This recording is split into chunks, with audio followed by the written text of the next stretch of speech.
Guys, something a little bit different today. I am currently on holiday in... Do you mind? Hey guys, like I was saying, I'm currently on holiday in the south of England in Sussex. Now this is where my mum grew up. I've never been here before and I've heard a heap about it. So here I am on holiday. I had no intention of making a video until I found out that where we're staying is one of the most haunted places in Eastbourne and maybe in Britain. It's also one of the oldest pubs in England. Pretty cool, eh?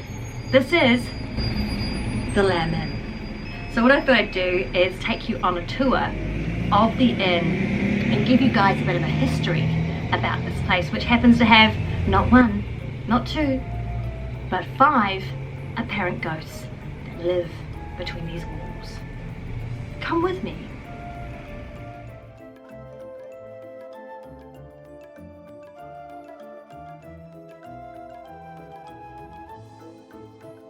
According to visiteastbourne.com, the Inn has been used for a variety of reasons and has been occupied by a variety of visitors. Below the inn is a cellar which dates back to 1180 when it was a monastic house. The building has a collapsed tunnel which was used as safe passage for clergymen as it was connected to a parsonage. The tunnel which connects to the two is said to be haunted by a white lady ghost.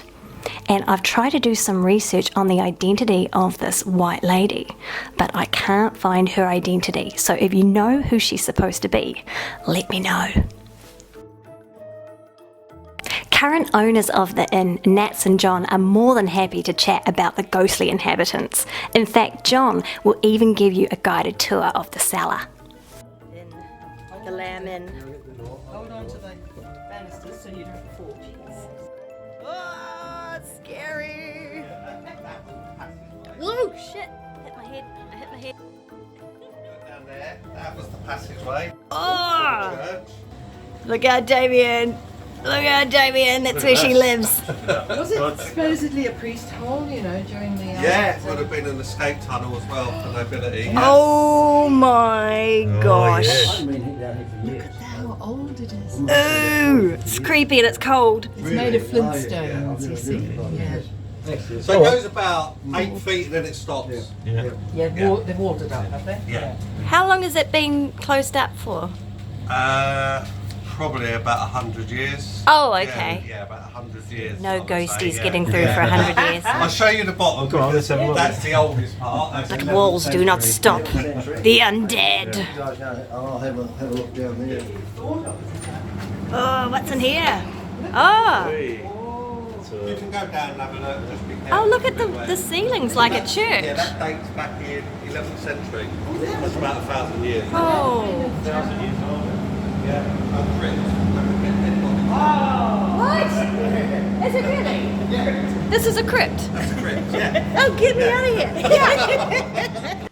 Yes, you just heard right. That room that I just walked into is a vaulted crypt. Thanks, guys. There's also said to be a priest hole down in the cellars too. Now, if you're not familiar with what a priest hole is, back in the day when the king of that time outlawed the Catholic Church, Catholic priests would hide away in fear of being persecuted. Why is there a crypt under an inn? Or is this part of the church? Yeah, so the inn would have come afterwards. So this would have all been... Oh. Someone's house. Yeah, exactly. Yeah, this and that would have been built after this bottom level. Oh my gosh. This would have been ground level, I presume. Yeah. Little window there with the bars on it, see? Oh, creepy. Where does that go to? What is that? That just goes. Yeah, you can't see it from inside that bit of cellar, but yeah. I mean, they might have kept... I don't know, yeah. I think it goes to your room. Yeah. I'm going to lock you down here tonight, Damian. This is where you're sleeping, next to the passage. Ghost.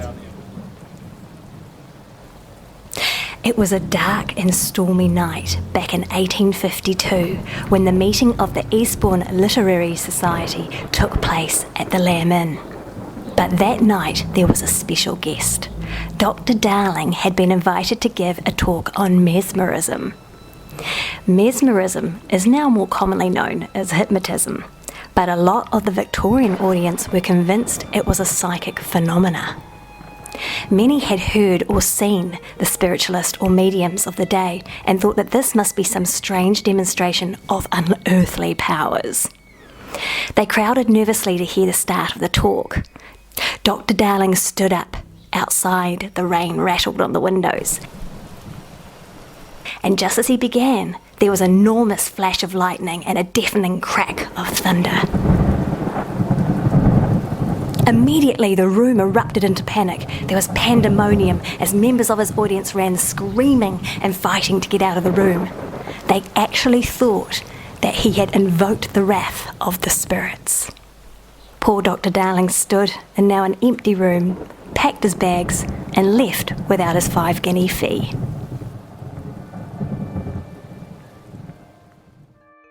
According to EnglandRover.com, the Lamb Theatre is also located on the premises. Although the theatre has only been running since 2009, it is believed that Augustus Egg and Charles Dickens both hosted theatrical events here in the 19th century. When I asked owner John if any of the past guests had any stories to tell, he said this. One morning when a male guest came down for breakfast, he asked him if he slept okay. The guest looked at him and then said, "Well, actually, I did wake up and I could have sworn I saw a woman in the corner of my room staring at me. And I guess after that I couldn't sleep very well." It was not long after this, another male guest mentioned that he too had seen a female watching him from the corner of the room. Coincidence or haunted? It's probably a good time to mention here that the second and third ghosts here at the Lamb are said to be of 2 working girls who used to work here back when the inn was used as a brothel. I did just read on the reviews of the Lamb Inn that one of the ghosts here are called Emily. Which one? I do not know.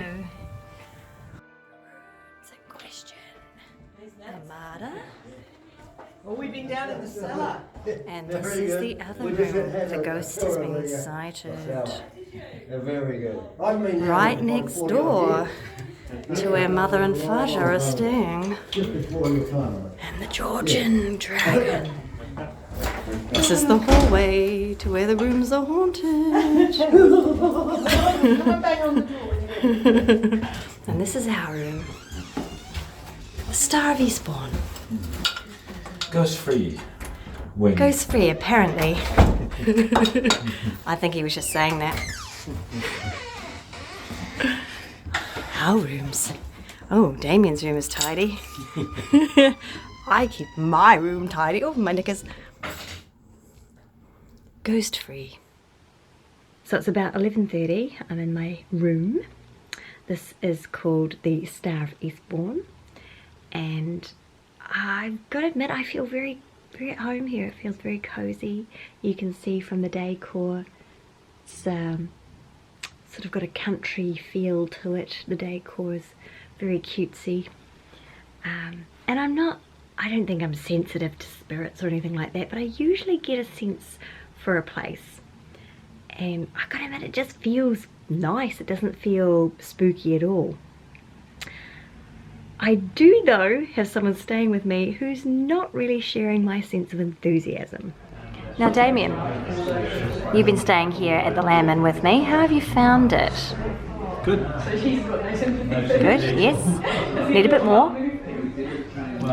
Pretty good. How have you found it since you found out it was haunted? Terrible. I find it really hard to sleep.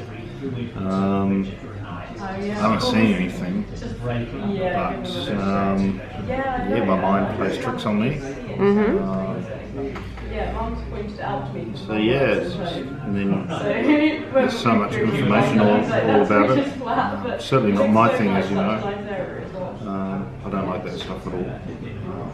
But it seems a real nice vibe, real friendly. But just my own mind is playing tricks on me. So perhaps that means that you do believe in ghosts. No, I don't. Then why can't you sleep?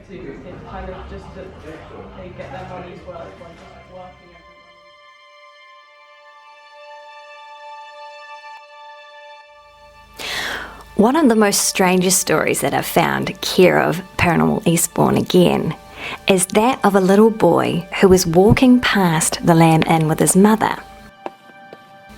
He turned to her and he said, "They have horses there, don't they?" His mother looked confused. Where the little boy was looking, all she could see were garages and cars. She looked at him a bit confused. He said, "I used to work there. I looked after that horse right there." She again looked, but could see no horse. Shortly after this, she paid a visit to the pub and she explained to the amazed staff what her little boy had said. Everything checked out. There were indeed once stables where the garages stand now, but there was no possible way the little boy could have known the history of the buildings in such detail.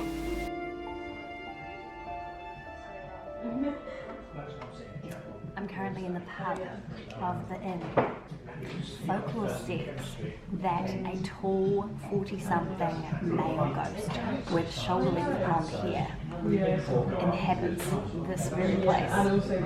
Apparently, staff members say that he's known to tap them on the shoulder, or they catch him out the corner of their eye. And he does like the fireplace area. And I don't know if it's this fireplace, or whether it's the fireplace in the other part of the pub. But staff members say they only see this ghost after hours. Does it mean that he's actually there, or just maybe playing on their minds? So what about the fourth and the fifth ghost? Well, the story goes that not that long ago, there was a fire in the laundry room at the top of the building. The experts could find no explanation for how the fire started. But luckily the owners were still on the premises, otherwise the people on the top floor could have died in the blaze. Apparently the staff that were interviewed at the time said that fortunately all the bad spirits went away in that fire. They believe that only the good spirits are left. And the identity of the fifth ghost? Wow. Apparently, sometimes a little girl has been heard crying by several people from that exact laundry room.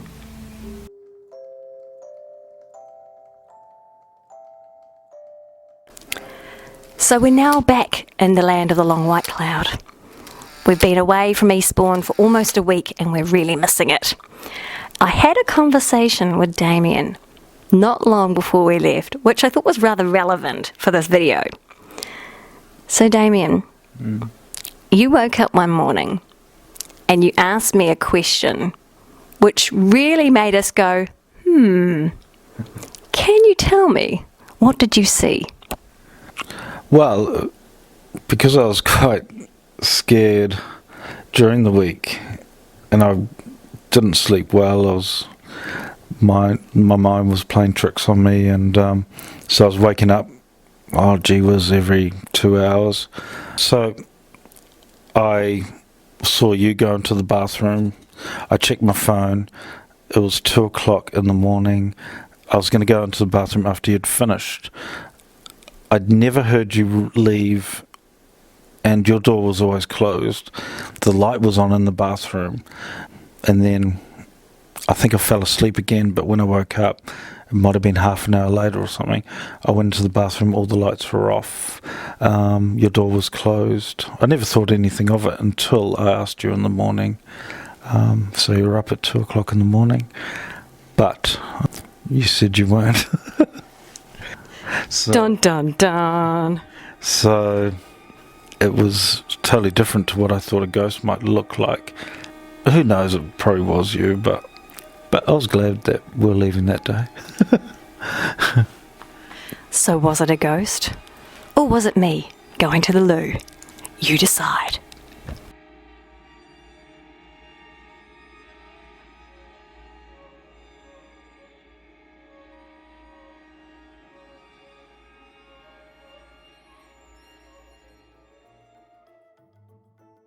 And hey guys, ghost stories aside, do go visit Eastbourne. There's the amazing Beachy Head, Eastbourne Pier, the Hippodrome Theatre, and if you want somewhere super cozy to stay, I highly recommend the Lamb. I personally slept like a baby because I ain't afraid of no ghost. And Nats and John are the perfect hosts who will cook you a mean breakfast in the morning. Oh, and hey, ghost hunters, who knows? Maybe one of the 5 ghosts will come visit you. That's a long way down. Ooh.